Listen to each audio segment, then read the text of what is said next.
is missing from your life. It's missing, and so that was another very curious part that was puzzling. But once you understand it, that anything that's in your environment for a long time and that is familiar, you can experience grief over that. And I think that's one of the hard choices that people have to make about transformation, because it's so much easier to choose to stay in the pain that you're familiar with than to choose to go into transformation. And we haven't even gotten to that stage yet. I've just described getting out of the victim portion and shifting, and transformation happens a little bit further, and it's cyclical, so these things all can cycle back. So since I mentioned the shift, is that shift in awareness that, okay, I am a powerful creative being, and even though this pain keeps coming up, I am still powerful. So then I would go into a new cycle where I would have the pain, the discovery, and now, oh, I see what happened. Oh, I see what's going on here. Instead of pain, discovery, shock, oh my gosh, because that's what happens in the beginning. But that's what I talk about. What I mean about mastering the moment is when a memory comes up or a trigger comes up, then when you've developed a certain amount of mastery to go, okay, I'm discovering this, I feel the pain, but I also, I understand, I see this. And so now when you get into this mode, then you can start moving into forgiveness. And you can go back and look at these incidences like they're a movie that have nothing to do with you. You're just watching this movie on the screen, and you're going, oh, and then you're seeing all the players. And you can say, oh, it's all fine. It's all fine.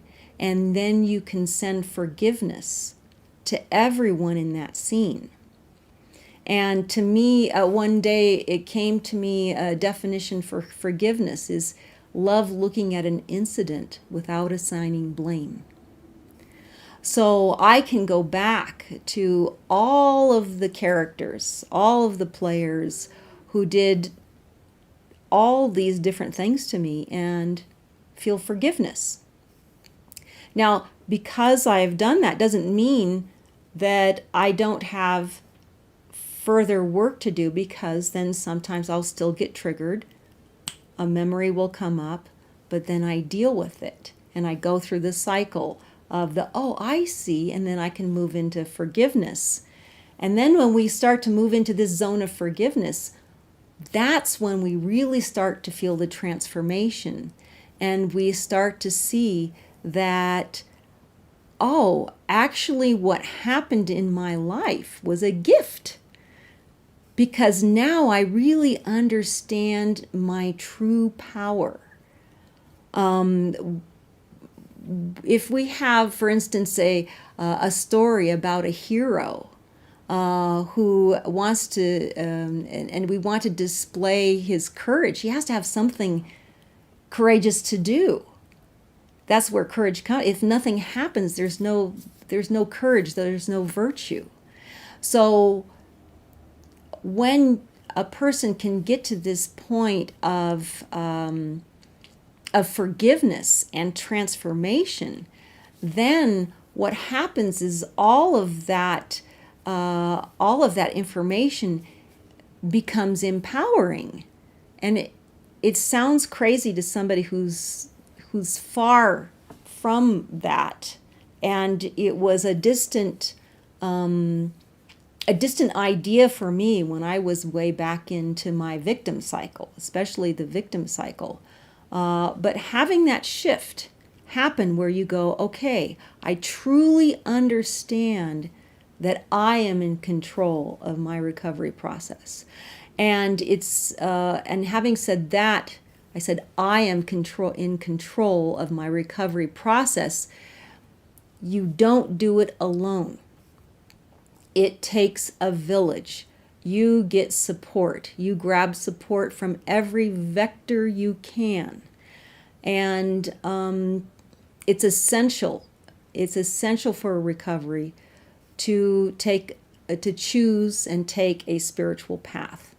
I personally don't believe that it's possible without addressing the spiritual aspect of yourself, because I believe we're spiritual beings having a human experience, not the other way around. And it's a very essential component to recovery. So the reason why that's important then is because if you're a spiritual being having a human experience, when the human has interesting or challenging or problematic experiences, then that is a gift because it enables the spirit to have the opportunity to grow even further. Yes, absolutely. Absolutely. And it can be, well, it is. It is a very wondrous experience to move into transformation. And I'll have to have a footnote here, just by saying that you've experienced transformation. It doesn't mean that you've reached this pinnacle where you never go back into going into these other cycles, because it is not a linear path. So I can say that I have experienced transformation, but sometimes I have to slip back into these other little cycles. And that's all perfect, because then I'm able to learn more each time I go back into one of those cycles. But then these cycles do not, what do you call it? They don't blow me over the way they did in the beginning. I would just feel re-victimized when I was in that victim mode. And so now if something comes up, I go, oh, wow, this is a cool discovery. And, I can probably help somebody with this. Now with that, you're talking about, for instance, as an example, recalling something even more from your childhood that you weren't aware of, like waking up and thinking, oh my God, that happened as well. Oh my God, now I've got to deal with that too. But all your previous experience of dealing with things that had come up for you that you didn't even know were there at the time help you in doing this one more time even more effectively than you were doing so at first. Yeah, it's not the oh my God reaction anymore. It's like, oh my goodness, there's something else here, and let's go see. And I can still go into, when I re-experience it, I can still feel the fear, but it's not in my head. I feel the fear as a body reaction. The memory, this is another thing to know, is the memories are recorded in the body. And so even though at a cognitive level I'm not afraid, my body will go into fear. And so I have to ask, well, why has my body gone into fear now? Let's go investigate that. And so you become like a Sherlock Holmes. And it can become like a game. So you're saying that your body acts as a kind of messenger for you, because it will sometimes react before you do, so to speak. And you'll wake up in the morning maybe feeling frightened about something, and then that gives you the opportunity to ask, all right, what's happening here? What's all this about? What's your body trying to tell you? And then you can take a look from a dispassionate point of view, and that's when the Sherlock Holmes bit comes in. Yes, and sometimes it will come up as a fear response in the body, but it can also come up as a pain, a specific pain, like I'll feel a stabbing pain or whatever. And this comes from the research of Peter Levine with somatics. That was one of the first alternative modalities that I investigated, trying to find out what are all these body signals. This is when I had suppressed memories. I didn't know what was swimming around in my head, but I sure had these body sensations that didn't have any explanation, any logical explanation in real time. But they were undeniably real, so you had to pay attention to them. Yes, and so I started out using the methods of Peter Levine in the beginning, but then when that brought up memories that would make me go berserk in my head, if you will, then I had to find somebody to talk to. And so that was the beginning of my process of trying to figure out what's all this crazy stuff that's going on. You know, why do I have fibromyalgia? You know, TMJ. It's been a while, so I can't remember all the ailments. I just collected all kinds of ailments that had to do with chronic fatigue and chronic pain, and they were all based on suppressed memories. Right. So just going back to what you were saying earlier about being a kind of absent mother for your children, if you like, and you said that you were ill. It wasn't that like you were in bed all the time or something, but it was basically chronic fatigue and chronic pain that made you unable to function as you would have wished. Is that right? Well, I was in bed quite a bit, actually.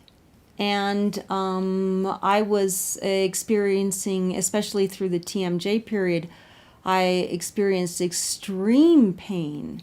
And so it was very difficult when somebody has extreme pain in their head. It's very difficult to even follow conversations and just think. So there were periods of time when I really was not functional. I couldn't cook or go shopping, doing just normal everyday living things. There were periods of time when I was like that. And I remember a period of 2 years when I just couldn't talk to hardly anybody. I couldn't even talk on the phone. So we're talking very, very, I was so ill, if you will, that my children thought that I was dying of cancer and that I was hiding it from them. Wow. Yeah. Okay. Yeah. So yeah, and I would just muscle my way through getting things done. I would still do things. This is another message to people that are going through trauma recovery. One of the things that happens is you start to have a self-image of a damaged person, and you start to feel like you're worthless at some level. And I remember having those feelings quite a bit. And looking back, even though I couldn't function at normal levels, like, you know, my son just wanted me to just be able to toss a ball with him, and I couldn't, you know, really simple stuff. And I felt, you know, there are all kinds of emotions attached to that. But looking back, I realized that, well, even though I was at that level of functionality, I still did accomplish some things. And so this is what I invite people to do, no matter where they are on their healing trajectory, is to honor themselves and say, oh yeah, even though this is the state I'm in right now, I'm still able to do this and this and this and this. I'm still able to at least say I love you, you know, to my child or whatever. And so I had to go through that process of when I was in the later stages of recovery to acknowledge myself along the way. Right. And it's important to say as well, I think, because there may be some people watching this who are wondering, oh my God, what happened to her children? But your children are in good shape, are they not? Yeah. I call them my A-team. And they helped you and you helped them, but you're very much like a really close tribe, as I understand it, the four of you together. And they have not suffered in a victimized way because of this. So you're very, very close to them, aren't you? Yeah, and I attribute that to my parenting style, because I never saw myself as their mother. I saw myself as their partner. Since they were babies, I looked at them as my teachers from the very beginning. I never saw myself as superior And so they became my friends in that sense. And whatever I've taught them, then they throw back at me now.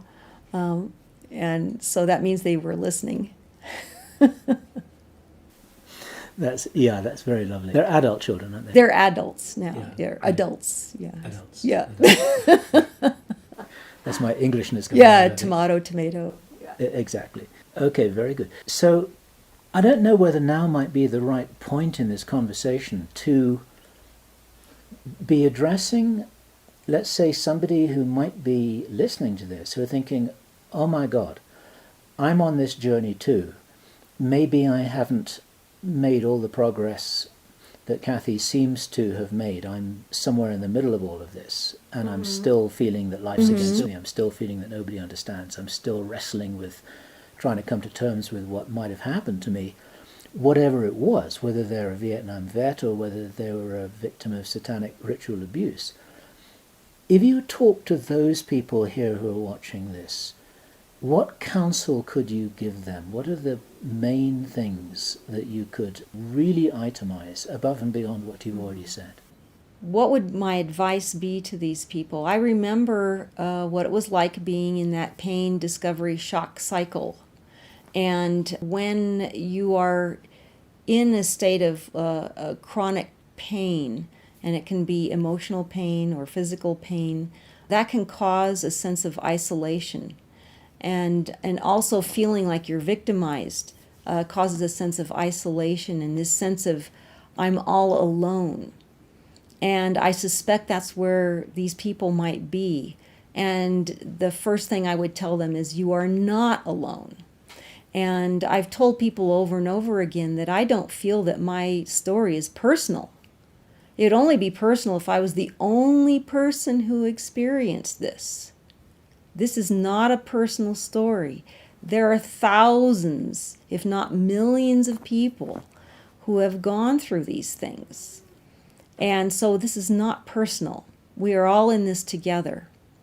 So what I invite these people to do is to gather a support team.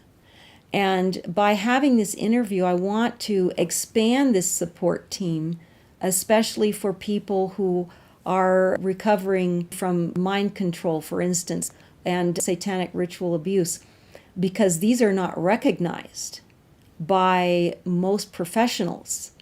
So that can also contribute to another level of isolation if people say, oh, you're crazy, this couldn't have happened to you, and I went through that myself.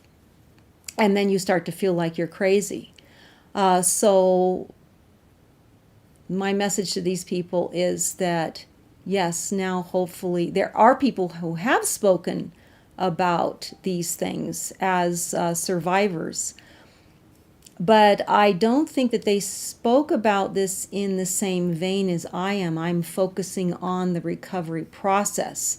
Other people that I've been able to read about are focused on the actual experiences. So I'm just hoping that this can expand people's awareness in general, because when we know something, when we put the spotlight of truth on things that are happening to people, then that enables us to deal with them and transform them and create a new world, the world that we really want to live in. What else would I tell somebody who is in that? Did I say to create a support system? Yeah.